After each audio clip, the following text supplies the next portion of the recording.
aujourd'hui, le thème de notre enseignement, c'est une double onction. Une double onction qui est quelque chose que nous voulons voir et nous appuyer dans le livre de 2 Rois au chapitre 2.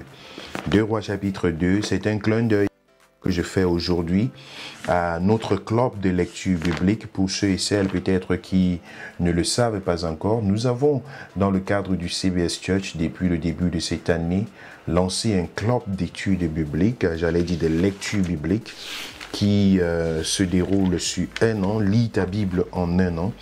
Et c'est une 50aine de personnes qui y est abonnée et qui suit le calendrier biblique, n'est-ce pas, pendant toute cette période.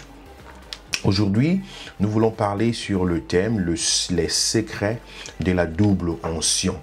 Et ce message est tellement particulier que je voudrais t'interpeller à pouvoir, n'est-ce pas, prêter une grande attention à ce que le Seigneur veut communiquer dans ce message. Il s'agit ici de la vie d'Élie et de celle d'Élisée. Ils sont ensemble pour marcher dans la volonté de Dieu et dans l'orientation du Seigneur. Élisée, c'est le serviteur d'Élie et les deux marchent ensemble. On va lire quelques passages bibliques parce que je voudrais que nous soyons dans la parole de Dieu. Donc là où tu te trouves en ce moment, prends ta Bible avec toi et va dans les Saintes Écritures avec moi. C'est une étude biblique, ce n'est pas un spectacle. Nous voulons prendre ce temps-là ensemble et cela va beaucoup t'enseigner et t'éduquer spirituellement. Lorsque l'Éternel fit monter Élie au ciel dans un tourbillon, Élie partait de Gilgal avec Élisée. Élie dit à Élisée, « Reste ici, je te prie, car l'Éternel m'envoie jusqu'à Béthel. » Élisée répondit, « L'Éternel est vivant et ton âme est vivante. Je ne te quitterai point. » Ils descendirent à Béthel. Les fils des prophètes qui étaient à Béthel sortirent vers Élisée et lui dirent, « Sais-tu que l'Éternel enlève aujourd'hui ton maître au-dessus de ta tête ?» Et il répondit, « Je le sais aussi, taisez-vous. » Élie lui dit, « Élisée, reste ici, je te prie, car l'Éternel m'envoie à Jéricho. » Il répondit, « L'Éternel est vivant et ton âme est vivante. Je ne te quitterai point. » Et ils arrivèrent à Jéricho. Les fils des prophètes qui étaient à Jéricho s'approchèrent d'Élisée et lui dirent, « Sais-tu que l'Éternel enlève aujourd'hui ton maître au-dessus de ta tête ?» Et il répondit, « Je le sais aussi, taisez-vous. » Élie lui dit, « Reste ici, je te prie, car l'Éternel m'envoie au Jourdain. » Il répondit, « L'Éternel est vivant et ton âme est vivante. Je ne te quitterai point. » Et ils poursuivirent tous deux leur chemin. 50 hommes d'entre les fils des prophètes arrivèrent et s'arrêtèrent à distance vis-à-vis, et eux deux s'arrêtèrent au bord du Jourdain. Alors Élie prit son manteau, le roula et en frappa les eaux, qui se partagèrent çà et là, et ils passèrent tous deux à sec.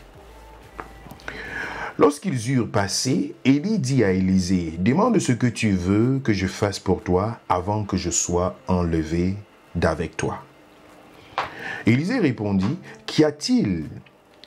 Qu'il y ait sur moi, je te prie, une double portion de ton esprit. » Élie dit, « Tu demandes une chose difficile. Mais si tu me vois pendant que je serai enlevé d'avec toi, cela t'arrivera ainsi. Sinon, cela n'arrivera pas. » Comme il continuait à marcher en parlant, voici un char de feu et des chevaux de feu les séparèrent l'un de l'autre. Et Élie monta au ciel dans un tourbillon. Élisée regardait et criait, « Mon père, char d'Israël et sa cavalerie. » Et il ne le vit plus. Saisissant alors ses vêtements, il les déchira en 2 morceaux. Et il releva le manteau qu'Élie avait laissé tomber, puis il retourna et s'arrêta au bord du Jourdain. Il prit le manteau qu'Élie avait laissé tomber et il en frappa les eaux et dit, « Où est l'Éternel, le Dieu d'Élie ?» Lui aussi, il frappa les eaux qui se partagèrent çà et là, et Élisée passa. Les fils des prophètes qui étaient à Jéricho vis-à-vis l'ayant vu dire, « L'esprit d'Élie repose sur Élisée. » Et ils allèrent à sa rencontre et se prosternèrent contre terre devant lui. Et ils lui dirent, « Voici il y a parmi tes serviteurs 50 hommes vaillants, veux-tu qu'ils aillent chercher ton maître? Peut-être que l'esprit de l'Éternel l'a emporté et l'a jeté sur quelques montagnes ou dans quelques vallées. » Il répondit, « Ne les envoyez pas. » Mais ils le pressèrent longtemps. Et il dit, « Envoyez-les. » Ils envoyèrent les 50 hommes qui cherchèrent Élie pendant 3 jours et ne le trouvèrent point. Lorsqu'ils furent de retour auprès d'Élisée, qui était à Jéricho, il leur dit, « Ne vous ai-je pas dit, n'allez pas. » Les gens de la ville dirent à Élisée, « Voici le séjour de la ville est bon, comme le voit mon Seigneur, mais les eaux sont mauvaises et le pays est stérile. » Et il dit, « Apportez-moi un plat neuf et mettez-y du sel. » Et ils le lui apportèrent.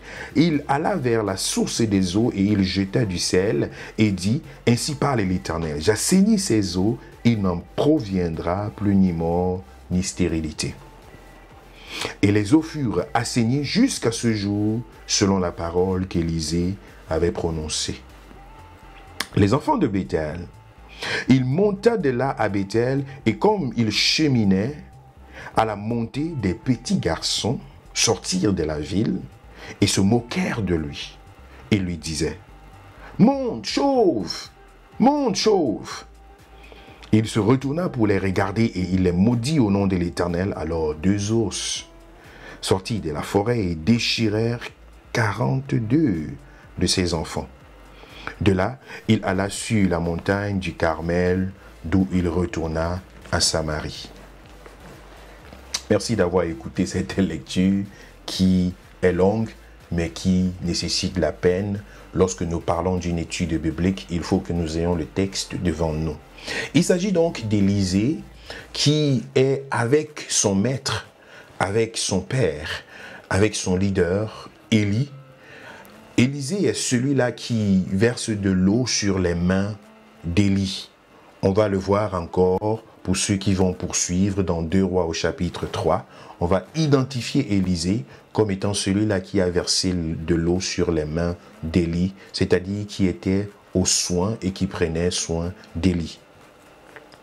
Cet enseignement que je donne aujourd'hui, c'est une partie d'une série d'enseignements au sujet de la paternité spirituelle et de la couverture spirituelle que je ne pourrais pas vous donner l'une après l'autre, mais je voudrais me concentrer d'abord aujourd'hui sur cette portion de cette révélation biblique.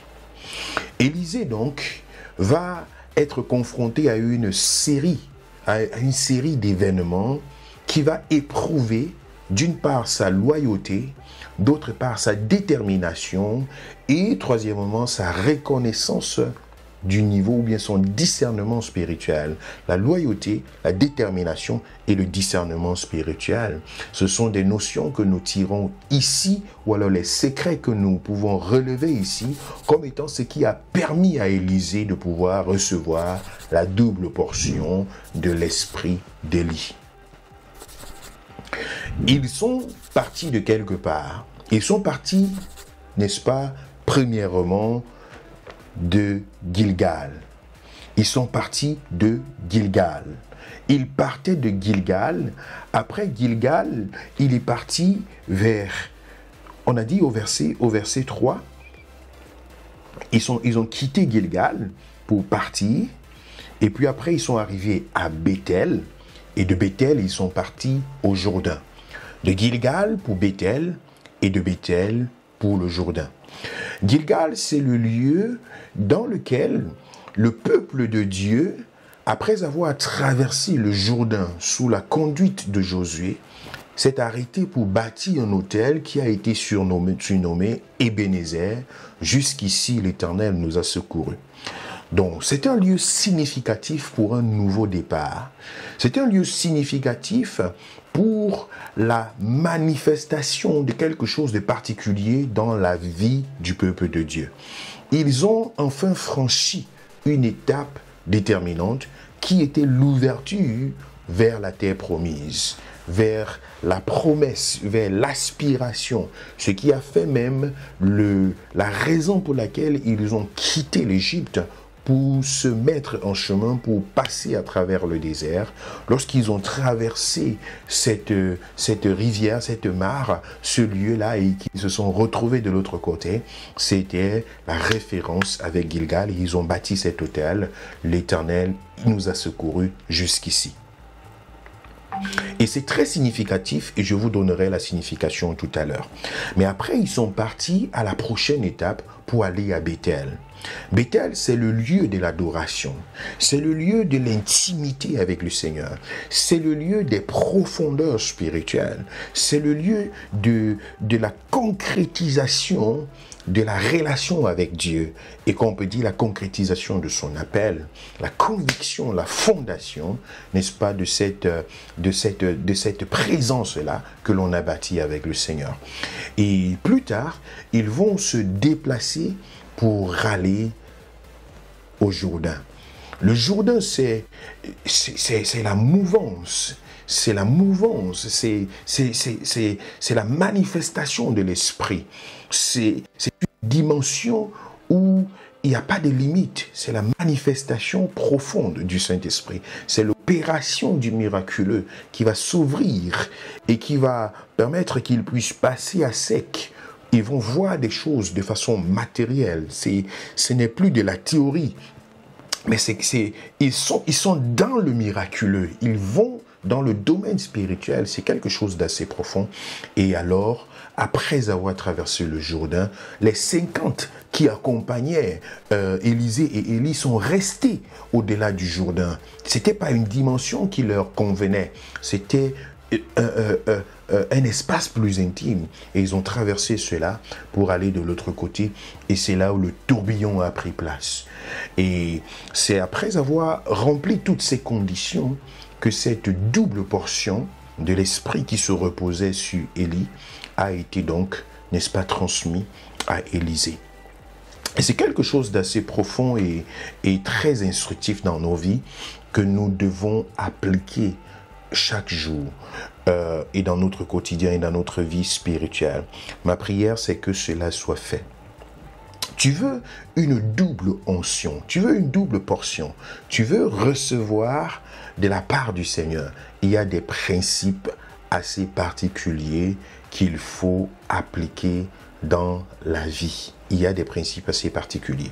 Dans le cheminement que nous constatons, que nous regardons ici, il y a eu des personnes qui sont venues pour décourager Élisée dans sa marche, pour lui annoncer ce qu'il connaissait déjà, mais pas dans le sens de l'encourager sur le chemin sur lequel il était en train de partir, mais plutôt, bien évidemment, pour le décourager et pour lui mettre comme une puce à l'oreille, pour lui apporter des choses assez bizarres, mais il a dit, taisez-vous, je le sais.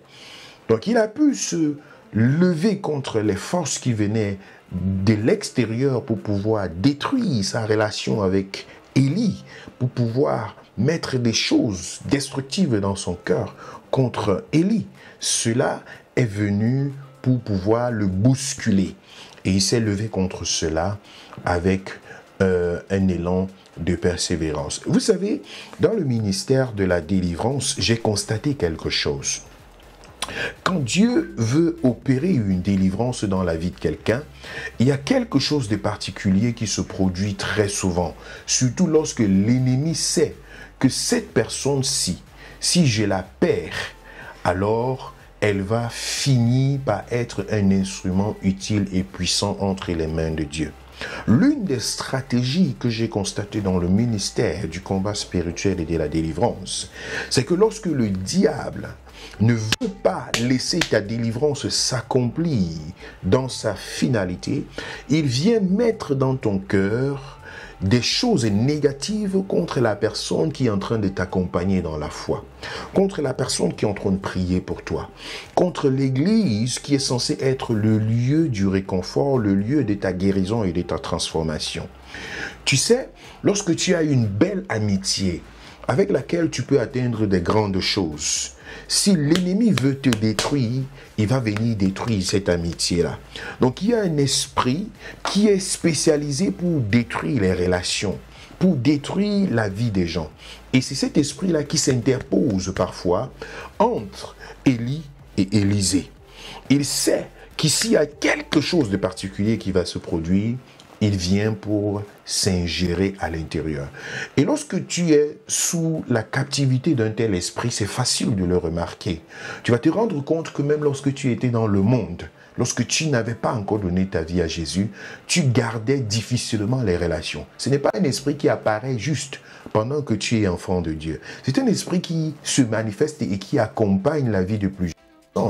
Là où même dans le monde, tu te rends compte que à peine tu es en train d'avancer, à peine tu te bâtis une relation, tu te bâtis des amis autour de toi, à peine il y a un réseau qui se crée autour de toi pour avancer, parce que tout être humain sur la terre a besoin d'un réseau, a besoin d'avancer avec les gens.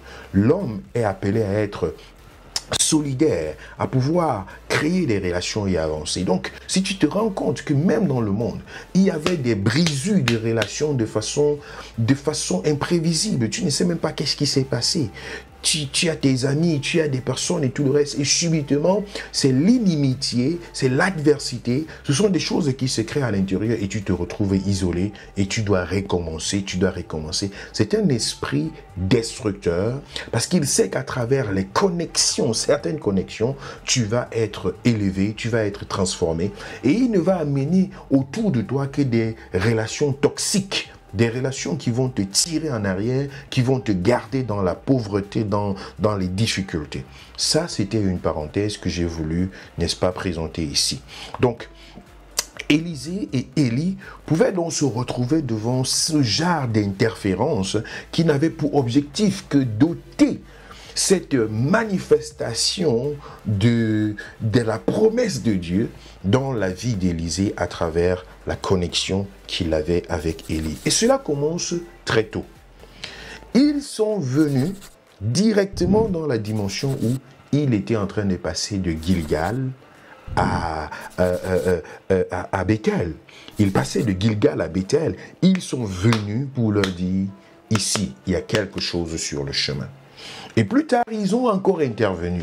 Pendant qu'ils devaient passer de Bethel au Jourdain, ils sont encore venus. Donc, à chacune de ces étapes, il y a eu une interférence qui s'est opposée à la relation entre Élisée et Élie. Et ça, c'est très important de pouvoir remarquer cela.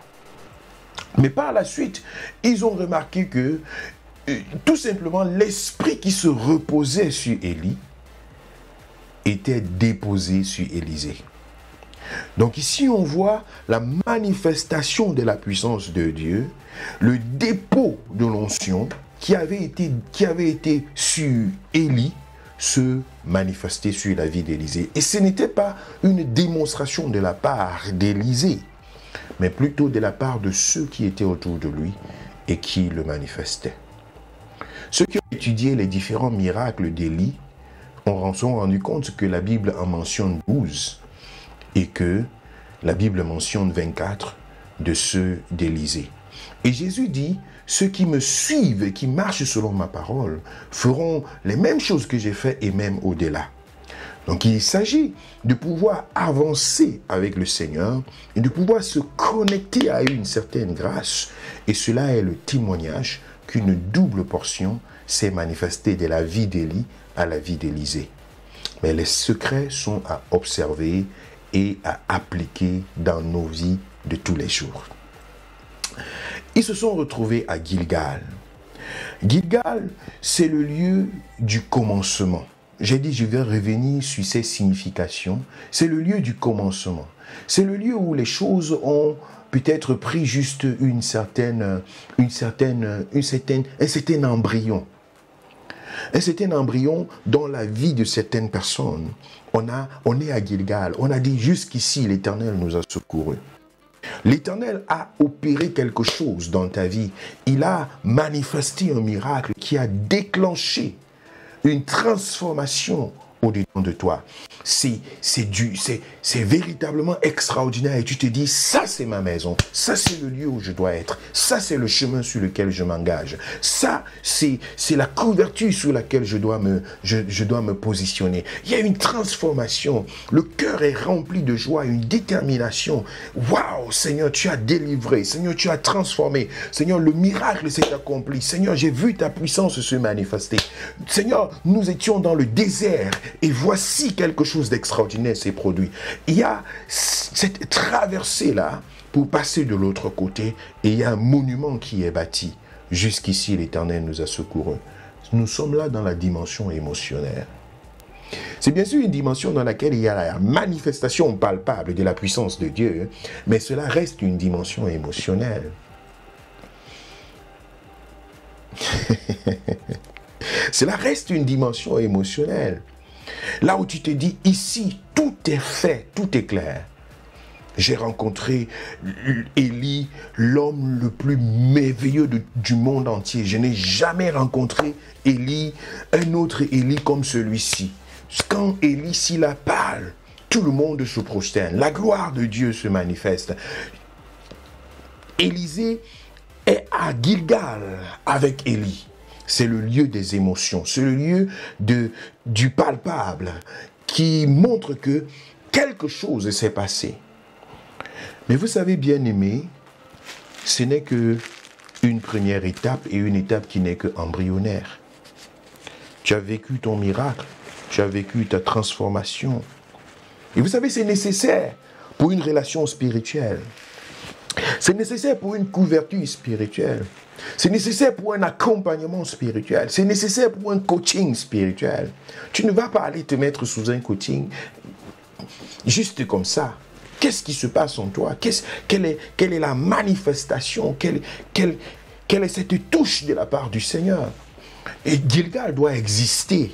c'est pas autre chose. Tu dois avoir cette détermination, cette transformation à l'intérieur. Même si c'est émotionnel, c'était une base. Il fallait qu'Élisée et Élie se retrouvent là, à Gilgal. Il y a une connexion qui se produit et la manifestation de la puissance de Dieu. C'est là où le nœud se produit.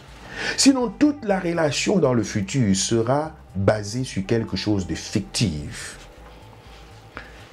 Il fallait qu'Élisée ait un témoignage, qu'Élie ait un témoignage, que les deux aient un témoignage. Qu'est-ce qui est en train de se passer? C'est pourquoi une relation d'accompagnement spirituel, de paternité spirituelle, n'est pas fondée sur des inventions, sur des imaginations. Il faut une connexion divine. Il faut la manifestation. Il faut une détermination pour dire ici, ma vie n'avait pas de sens. Ma vie n'avait pas d'orientation. Ici, il n'y avait pas d'espoir. Jusqu'ici, l'Éternel nous a secourus. C'est un monument, un autel qui était bâti. Et cela faisait du sens. C'est merveilleux. Mais ce qui a déploré, bien aimé, c'est que plusieurs personnes s'arrêtent à Gilgal. Plusieurs personnes s'arrêtent à Gilgal.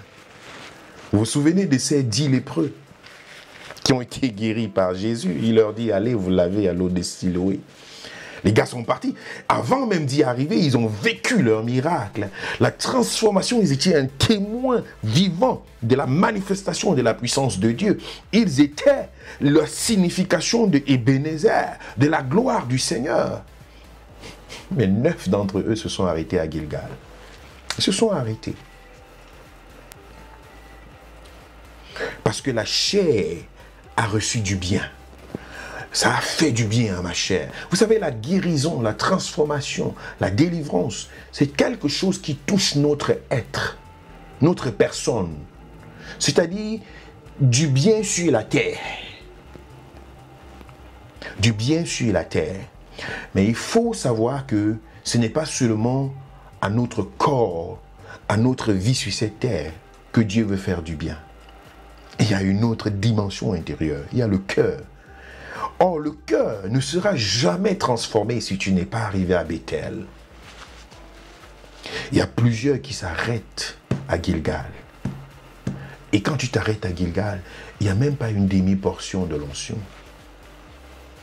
Il y a des imitations, il y a la perdition, il y a l'égarement, il y a le retour dans le monde. Il y a le danger grand d'aller avaler ce que l'on a vomi. C'est pourquoi ce n'est pas étrange de voir des personnes qui ont goûté à la gloire de Dieu et qui le lendemain, 2 semaines plus tard, 2 mois plus tard, quelques années plus tard, se retrouvent dans le péché, se retrouvent à se vautrer dans des choses bizarres où on peut se demander, mais c'est cette personne qui témoignait, non? C'est cette personne qui disait que Dieu a fait ceci, Dieu a fait cela, non? C'est cette personne qui disait, j'ai rencontré Élie, le plus grand de tous les Élis du monde entier. Oh, ça c'est le Élie que j'ai jamais rencontré. On peut regarder après quelques mois, quelques années. Si tu es resté à Gilgal, tu te retrouveras dans des positions enfantines. Élisée était à Gilgal. Et ces gens-là sont venus le rencontrer là-bas pour lui dire, est-ce que tu sais qu'entre ton maître et toi là, il y a quelque chose qui ne va pas? Est-ce que tu sais que ton maître là, il est en train de te cacher, il est en train de planifier quelque chose où la déception sera grave. Tu vas te tourner comme ça, tu ne vas voir personne avec toi. Tout le monde t'a abandonné. C'est ce qu'ils sont partis dire à Élisée. Élisée a dit, mes amis, ça là, je sais. Même si vous êtes des voyants, sachez que moi je sais que ça va arriver. Mais vous, taisez-vous. Il n'a pas permis à ces gens de venir abréger son parcours pendant qu'il est encore à Gilgal. Mais ce n'est pas seulement des voies extérieures, parfois même ce sont des voies intérieures qui viennent à Gilgal pour pousser des gens dans le monde. Le monde attire, la chair attire, le péché attire. Oh, Dieu t'a guéri, mais tu ne peux pas abandonner. Regarde, il y a la fornication, il y a le sexe, il y a l'argent, il y a le plaisir du monde, il y a la corruption, il y a ceci, il y a cela. Gilgal, c'est un lieu là où tu es béni corporellement, physiquement, la santé. Dieu t'a touché quelque part, Dieu t'a donné un contrat de travail, Dieu t'a fait sortir d'une situation là où personne ne s'attendait plus qu'il y aurait le salut. Dieu a fait quelque chose d'extraordinaire. C'est émotionnel, c'est merveilleux, c'est puissant, c'est merveilleux. C'est ton corps qui a bénéficié de cela, c'est ton être sur la terre qui a bénéficié de cela. Est-ce que ton cœur est touché? Ton cœur ne sera pas touché à Gilgal, non. C'est pas à Gilgal qu'on parle de gagner l'être entier. C'est ta personne qui va être gagnée à Gilgal. Ce sont tes émotions. Et c'est ça qui va t'aider.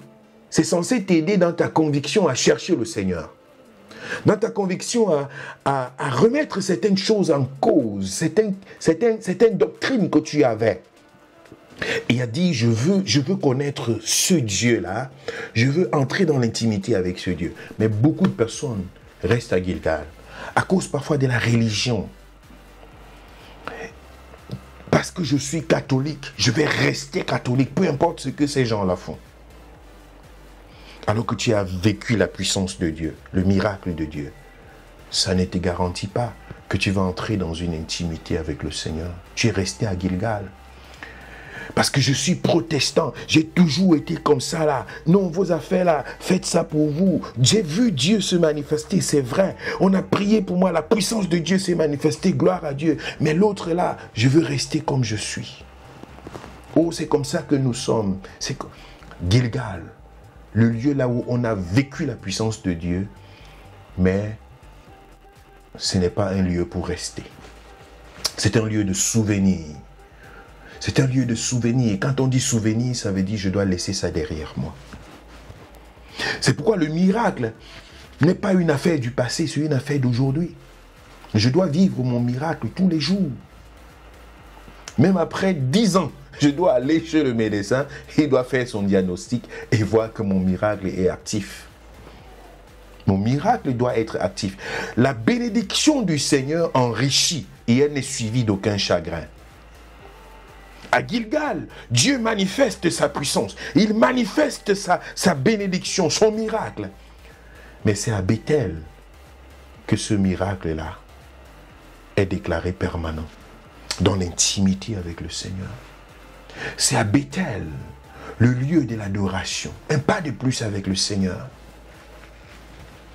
Et voilà donc Élisée qui va faire le chemin avec Élie pour aller à Bethel.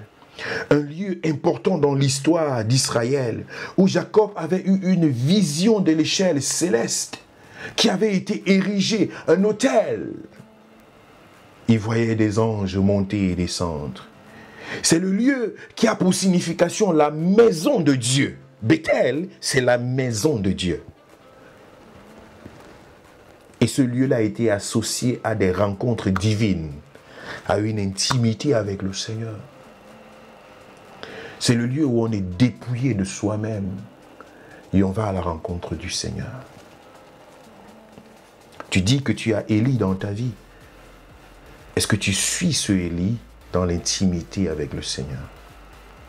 Il fallait que Élie soit là pour tenir Élisée par la main. Il fallait qu'Élisée soit volontaire, déterminé à suivre Élie jusqu'au lieu de l'intimité.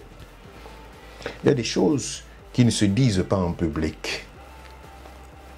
Jésus avec l'équipe de 5000, l'équipe de 120, l'équipe de 70, l'équipe de 12, l'équipe de 3.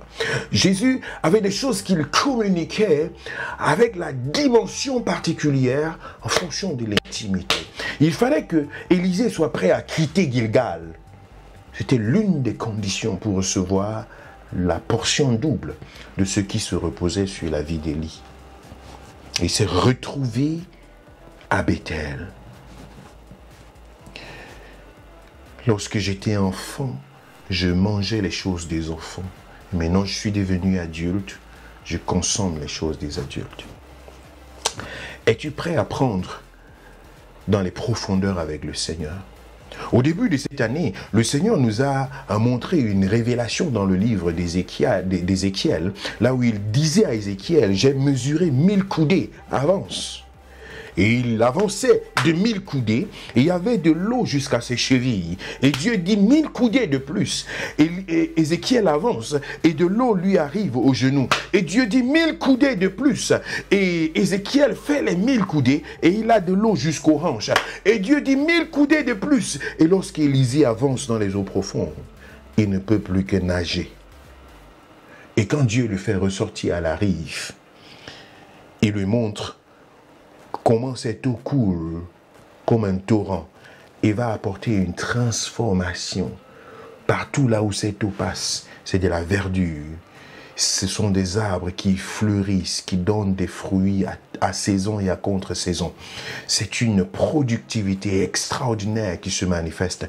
C'est une double onction qui jaillit dans ce lieu-là. Mais c'est un lieu de transformation d'abord. De transformation intérieure, de manifestation intérieure, de la transformation. Un lieu où on va mourir en soi-même, où on va être abandonné, où on va vivre, n'est-ce pas, beaucoup de situations qui vont nous façonner de l'intérieur. Perdre sa propre volonté. Élisée n'avait plus de volonté. Élisée, c'était une consécration à cette dimension-là. Même Élie lui dit, mon ami, reste ici, je te prie. Que là où je pars, là, c'est pas là où tu dois partir. Élisée dit, je vais que venir. Même Élie dit à Élisée, s'il te plaît, reste ici.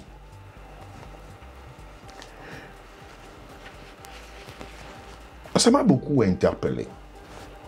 Parce qu'il ne s'agit pas d'un forcing je disais à quelqu'un dernièrement qu'une relation de paix spirituelle, une relation de couverture spirituelle, ça ne se force pas. Ça ne s'invente pas. Ça ne se fabrique pas. Ça ne s'oblige pas. Ça ne s'impose pas. Parce que tout ça, ce serait du théâtre. Ce serait de l'à peu près. Ce serait des choses temporaires. Parce que une relation de paix spirituelle, pour moi, ce n'est pas un vêtement qui se porte et qui se change. Ça n'existe pas quelque part. Tu peux avoir une ex-femme, un ex-mari, un ex-copain, une ex-copine, ou quoi, je ne sais. Tu n'auras jamais un ex-père, une ex-mère. C'est pas possible. Ça ne se change pas comme des habits, comme des vêtements. C'est une relation divine. C'est quelque chose qui vient de Dieu. C'est pourquoi parfois je me demande comment les gens font pour dire qu'ils ont une relation de paix spirituelle. Depuis 10 ans, tu as quelqu'un qui est à 6000 km, je ne sais pas moi, parce que tu l'as vu sur la télé, tu l'as vu sur Internet et tout, et tu as dit, je me connecte, voilà mon père spirituel. Mais il ne connaît même pas ton nom. Tu n'as jamais fait 2 minutes de conversation, 1 heure de prière, ou quoi que ce soit. C'est fictif. Il n'y a aucune... on ne se retrouve ni à Gilgal, ni à Bethel. Il n'y a rien. Donc en réalité, ce n'est pas une invention, ce n'est pas une beauté, ce n'est pas un trou qu'il faut fermer, ce n'est pas une aventure. C'est pourquoi c'est une dimension dans laquelle je ne m'hasarde pas comme s'il y avait quelque chose à gagner. C'est une responsabilité de la part d'Élie. C'est une responsabilité de la part d'Élisée. C'est une relation, c'est une intimité, c'est un parcours. Ce n'est pas juste à cause de la vision, mais c'est aussi à cause de la personne. Parce que parfois nous pouvons dire, nous avons une référence spirituelle parce que la vision est bonne, la vision nous plaît, la vision nous intéresse, la vision nous enthousiasme.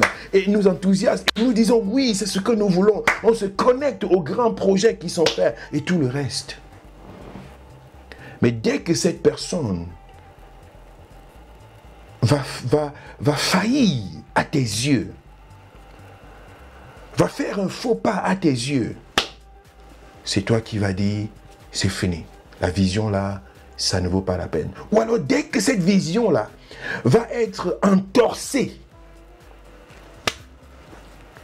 et cela s'est produit dans la vie de Jésus, il va dire des phrases qui va changer la conception des gens qui étaient autour de lui, des gens qui l'admiraient, qui l'adoraient, qui marchaient avec lui. Subitement, Jésus se tourne et il dit, celui qui ne mange pas ma chair, qui ne boit pas mon sang, n'entrera pas dans le royaume des cieux. Ouh. On ne savait pas que ça avait un cannibale qu'on marchait. On ne savait pas que celui-ci là. La Bible dit, les gens ont quitté Jésus sur place. Ils sont partis. Et Jésus se tourne vers les autres et il leur demande, mais vous faites quoi là? Tout le monde est parti, qu'est-ce que vous faites? Et c'est Pierre qui lève la voix pour dire, Seigneur, tu as les paroles de la vie, à qui d'autre irions-nous? Donc en ce moment-là, Pierre, même comme il ne comprend pas ce que Jésus est en train de dire, il est confus par ce qui se passe, mais il a une relation en la personne de Jésus, et non pas seulement en la vision que Jésus porte. Particulier. Il y a parfois des moments où on peut être secoué au-dedans de soi. Des moments où on peut se poser des questions, où on peut se remettre soi-même en question et se dire, est-ce que c'est vraiment le chemin là? Parfois on peut être dans un moment silencieux parce qu'on veut se retrouver.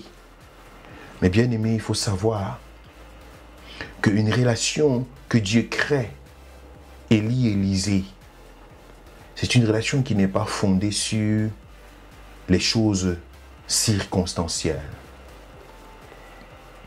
Mon père spirituel que vous connaissez a divorcé de ma mère spirituelle que vous ne connaissez pas encore et qui elle a eu un impact particulier dans ma vie à la même dimension que mon père spirituel. C'est mon ADN, c'est ma vie. Tout cela que vous connaissez autour de nous, Maman Aimée, le pasteur Francis, Princesse Sandrine, tous les gens que vous connaissez qui ont vécu dans les années 90, 92, 95, à Bafoussam dans le ministère Bethesda, ce sont des gens qui sont le produit de ce travail. Et en 2009-2010, il y a une secousse qui se produit et ça ne fonctionne plus entre les deux. Les secousses que plusieurs personnes n'ont pas su comprendre.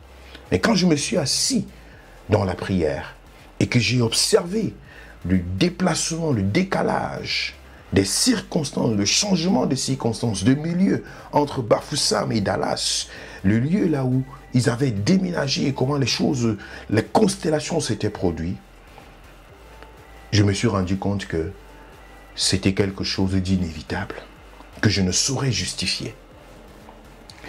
Et j'étais tellement bousculé au-dedans de moi, j'ai pris mon calme. Beaucoup de personnes attendaient, on va voir ce que Chibi va faire. Parce que quand on voyait l'apôtre, on me voyait. Quand on me voyait, on le voyait. Donc, chacun disait, on veut regarder ce qui va se passer, comment les choses vont se produire. Le Seigneur m'a donné une bénédiction que je ne manquerai pas de chérir de toute ma vie.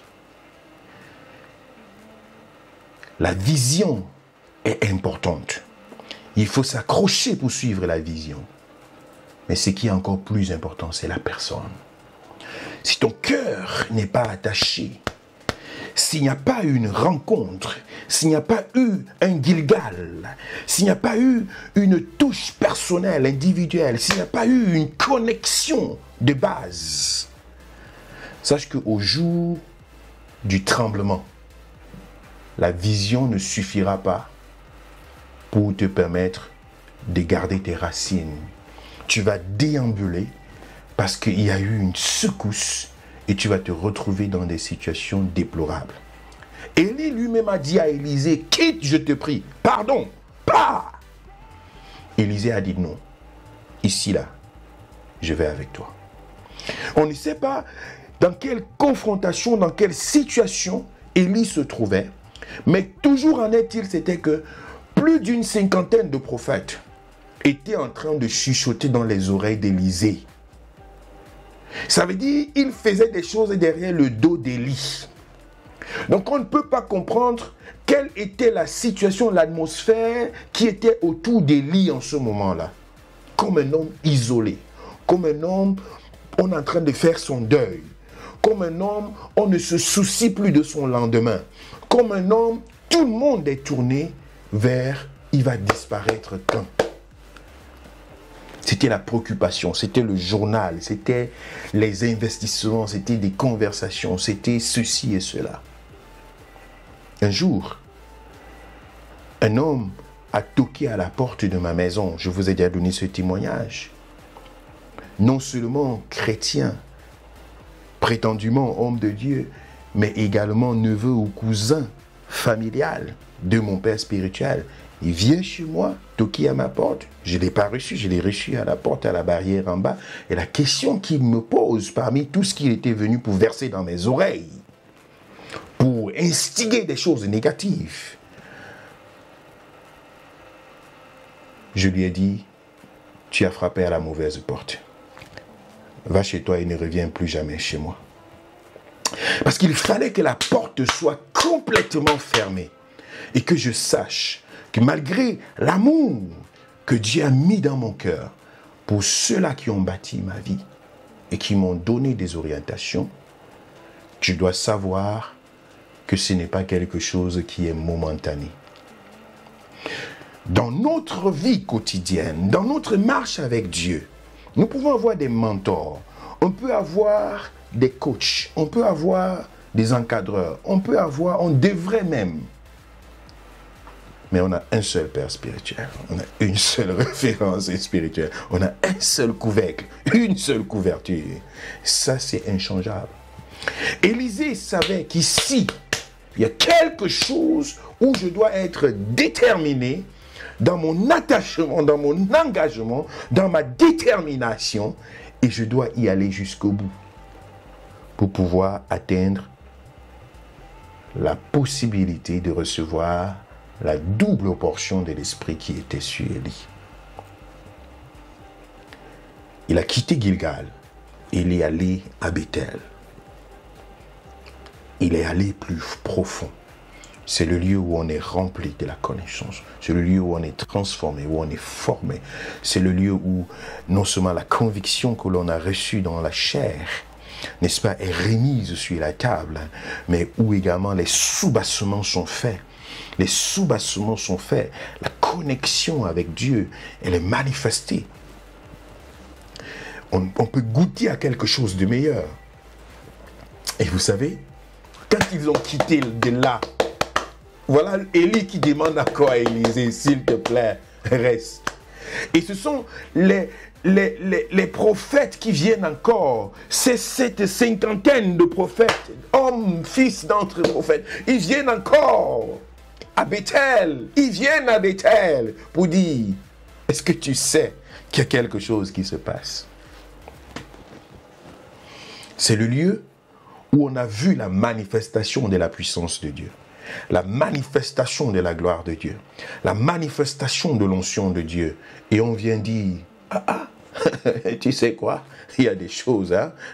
Ton maître là, il est en train de vieillir. Hein? On vient pour tenter d'abréger le parcours d'Élisée, parce qu'on a vu qu'il est entré dans Bethel. Quand je suis arrivé dans cette étape dans ma vie, la puissance de Dieu a commencé à se déployer de façon extraordinaire. Mais je savais que cette manifestation de la puissance de Dieu, qui demeure jusqu'à aujourd'hui, c'est parce que j'ai une couverture.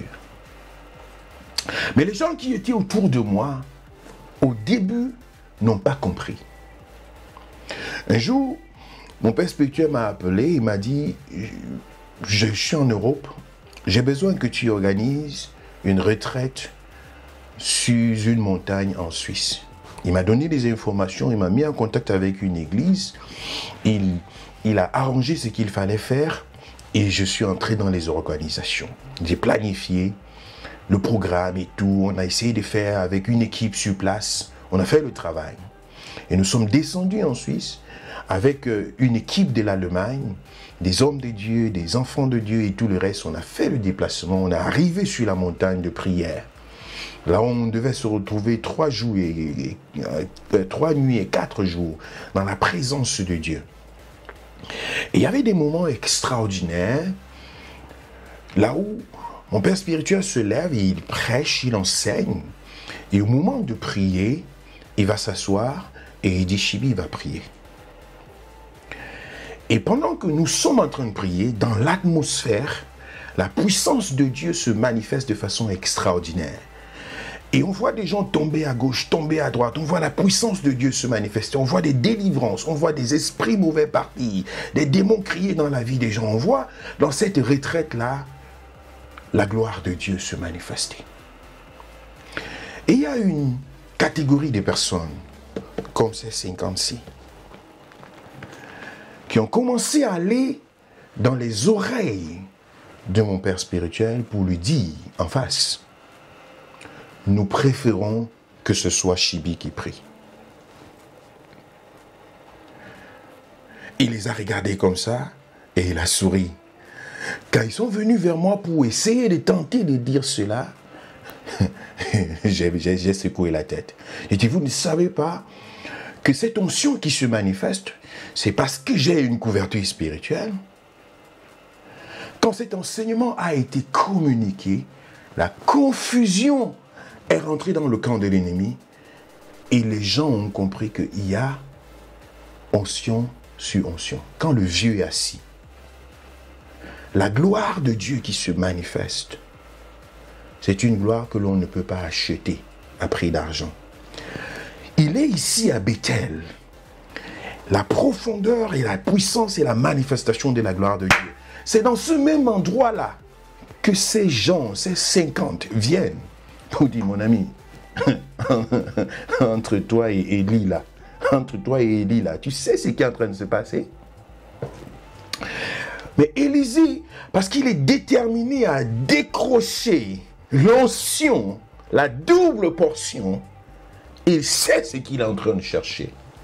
Et il a dit, mes amis, vous avez tapé à côté. Taisez-vous. Parce que nous connaissons vos stratégies. Nous connaissons vos tentatives de destruction. As-tu pu identifier dans ta vie jusqu'ici ce qui peut te déconnecter de la destinée de Dieu pour ta vie? As-tu pu identifier jusqu'ici ce qui peut te déconnecter du chemin sur lequel le Seigneur t'a placé, d'abréger le plan de Dieu dans ta vie? Est-ce que vous savez qu'il y a des gens qui déambulent là dehors, qui tournent en rond parce qu'ils ont été déconnectés de leur destinée spirituelle? J'ai porté un enseignement ici sur les tueurs de destinée. J'ai des témoignages derrière moi où lorsque je regarde comme ça, j'ai dit, Seigneur, Seigneur. Vous connaissez ma maman. Elle a grandi dans l'église dès ses débuts avec d'autres femmes qui étaient arrivées à l'église en même temps qu'elle. Elle est la seule qui, jusqu'aujourd'hui, 30 ans plus tard, a dit, ici j'ai rencontré le Seigneur, ici j'ai ma vie, ici j'ai la grâce de Dieu, ici je m'avance et je veux partir vers l'avant. Pas qu'elle n'a pas vu des choses imparfaites se passer autour d'elle, mais ce que elle a dit ici, c'est là où je veux marcher. Et d'autres personnes qui ont joué au sabitou, qui ont joué aux rebelles, qui ont joué à tel et à tel, j'en connais, qui ont fait au moins 7-8 églises en l'espace de 10 ans. 8 églises. Et qui aujourd'hui ne sont nulle part. Et qui n'ont aucune référence. Parce que c'est impossible de se stabiliser lorsque tes yeux ne sont tournés que vers des personnes qui viennent t'annoncer la destruction de ton maître. Élie était la cible en ce moment-là. Parce que la Bible dit, on détruit la tête et tout le corps sera détruit. Alors ces stratégies-là se développent chaque jour.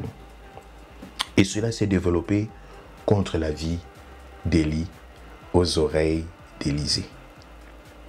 Je bénis le Seigneur parce qu'il a eu une détermination qui l'a amené de Gilgal à Bethel. Et le voici de Bethel à travers le Jourdain, à pied sec. Et à ce moment-là, les 50 ont été mis de côté. C'est la dimension là où Élisée se rend compte, il a remporté la victoire. Parce que ces gens ne peuvent pas traverser le Jourdain. Ces gens ne peuvent pas traverser l'alliance. L'alliance, la détermination, la profondeur. Et cela, ça dépend du cœur.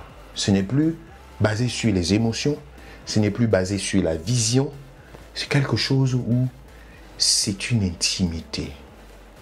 C'est une dimension là où tout le monde dit, on a levé les mains. Tu es perdu. En tout cas, pour toi, là, il n'y a plus rien à gagner. Et lorsque Élisée va revenir de ce voyage, ce sont eux qui vont témoigner. Ce sont les mêmes personnes qui vont témoigner. Nous voyons l'esprit d'Élie sur toi. Mais ils n'ont pas vu. Parce que c'était la double portion de l'esprit d'Élie qui était sur lui. Et la gloire de Dieu se manifeste de façon extraordinaire. Mais on va se rendre compte qu'il y a une catégorie de personnes qui vont essayer de méconnaître l'onction qui était posée sur Élisée. Malheur en soit fait à ces 42 enfants qui ont été dévorés. Mais ceci n'est qu'un symbole pour montrer qu'il y a parfois du mépris dont les hommes de Dieu sont victimes et dont parfois les conséquences au jour d'aujourd'hui ne sont pas physiques, mais ont forcément une conséquence spirituelle. Parce que Dieu défend ses oints. Nous n'avons pas besoin de nous justifier nous-mêmes, de nous porter nous-mêmes en avant, de nous autoproclamer. Non, il y a des choses où on ferme les oreilles, on ferme les yeux, on se concentre sur l'évangile, sur le royaume de Dieu. On se concentre à l'appel de Dieu et Dieu fait le combat en arrière. Et ça, c'est parfois même plus sévère que ce qui s'est passé dans l'Ancien Testament. Parfois, on se dit, ah, c'était un peu dur là. Mais aujourd'hui, la colère de Dieu, malgré la grâce dans laquelle nous vivons, est parfois très sévère. Mais lorsque nous pouvons reconnaître l'onction et la grâce de Dieu, nous en bénéficions. Donc d'une part, Élisée a reconnu la grâce et l'onction qui était déposée sur la vie d'Élie. Il a reçu une double onction. Ses enfants sont le symbole de cette catégorie de personnes qui méconnaissent l'autorité et l'onction de Dieu et qui récoltent la mort. Les secrets pour une double portion de l'onction dans ta vie. La loyauté, la détermination et la reconnaissance spirituelle, le discernement spirituel. Lorsque tu les appliques dans ta vie, tu ne resteras pas à Gilgal.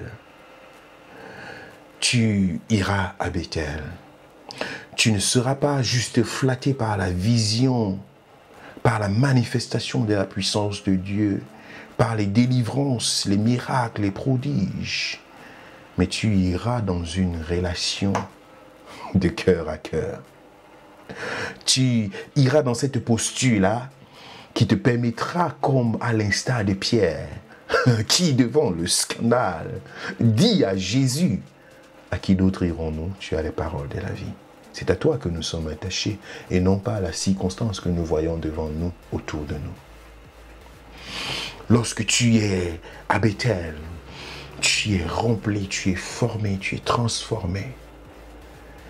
Et le chemin qui est devant toi, c'est celui de la traversée du Jourdain. Tout ceci se fait par la détermination et par la loyauté. Et lorsque tu as discerné ce qui est spirituel, tu sais comment te comporter. Et la bénédiction du Seigneur ne manquera pas de te localiser. Je prie au nom de Jésus que le Seigneur te conduise sur le chemin de Gilgal. Je prie au nom puissant de Jésus que le Seigneur te conduise vers le Élie de ta vie. Je prie au nom puissant de Jésus que ce ne soit pas une aventure pour toi. Peu importe vers quel Élie Dieu te conduit, je prie que ce soit l'orientation du Seigneur et que ton cœur puisse s'y mettre. Que ton cœur puisse s'y mettre et que tu avances vers la saisie de la double onction, de la double portion qui passe par Bethel, par un lieu d'intimité avec le Seigneur, un lieu d'enracinement, un lieu où tu seras forgé, un lieu de transformation intérieure, un lieu d'équipement. Que Dieu puisse se glorifier dans ta vie, qu'il ferme tes oreilles à ces instigateurs de toutes sortes, ces voix externes et ces voix internes qui viennent pour confondre le chemin de Dieu dans ta vie. Je prie que la main du Seigneur se pose sur toi, que cette visitation de Dieu soit ton partage. Au nom de Jésus de Nazareth, que cette visitation du Seigneur soit ton partage, que la bénédiction du Seigneur te localise. Au nom puissant de Jésus. Nous étions en train de prier ce matin dans la rosée matinale pour demander des Josaphat dans nos vies. Le roi Joram et le roi d'Édom se sont associés pour aller combattre le roi de Moab afin de pouvoir rétablir le tribut à Israël. Et en chemin, après 7 jours de marche, ils sont retrouvés dans une détresse où ils auraient pu être tentés à aller en Égypte chercher du secours. Mais Josaphat a eu un conseil salvateur qui a garanti la victoire sur le chemin du roi Joram qui était à la tête du peuple d'Israël. Dieu donne non seulement des Élie, mais il donne aussi des Josaphat. Josaphat n'a pas une autorité spirituelle sur ta vie, mais c'est un conseiller, c'est un mentor. C'est un conducteur, c'est un accompagnateur. Quelqu'un qui te donne de persévérer de te fortifier lorsque tu es dans l'abattement. Dieu met des Josaphat à côté de toi, c'est ma prière. Des personnes qui peuvent te dire le contraire de ce que les autres te disent pour te décourager. Des personnes qui peuvent te soutenir, même lorsque tu es dans des moments de doute, même lorsque tu es dans des moments d'hésitation, même lorsque tu es dans des moments de perturbation, où la confusion s'est créée, comme la confusion était entre Jésus et Pierre. Dans des phases de ce genre, que Dieu te donne des Josaphat. Hallelujah, Jesus. Sois béni au nom de Jésus. Sois équipé au nom de Jésus. Sois rempli pour ta destinée. Et que le Seigneur t'épargne également de toute relation destructive. Que le Seigneur t'épargne de toute relation destructive. Que tu n'ailles pas t'associer, que tu n'ailles pas te mettre sous des couvertures étrangères et destructives. Que le Seigneur t'en épargne. C'est ma prière, que le Seigneur t'en épargne. Peu importe qui c'est, que tu puisses avancer et manifester ta destinée sur la terre et que personne ne s'y oppose. Que les mauvaises graines soient enlevées et que des bonnes graines soient placées dans ta vie. Alléluia, alléluia. Je bénis le Seigneur pour ta vie et je te vois accomplir ta destinée sur la terre. Je bénis le Seigneur pour ta vie et je te vois entrer dans ce pourquoi le Seigneur t'a amené sur cette terre. Je bénis le Seigneur pour ta vie et je te vois bâtir des alliances de destinée. Je bénis le Seigneur pour ta vie et je te vois accomplir des grandes choses et des plus grandes que ceux qui sont passés avant toi ont accompli. Sois béni, sois couverte, sois inondé de la présence du Seigneur. Au nom de Jésus. Amen.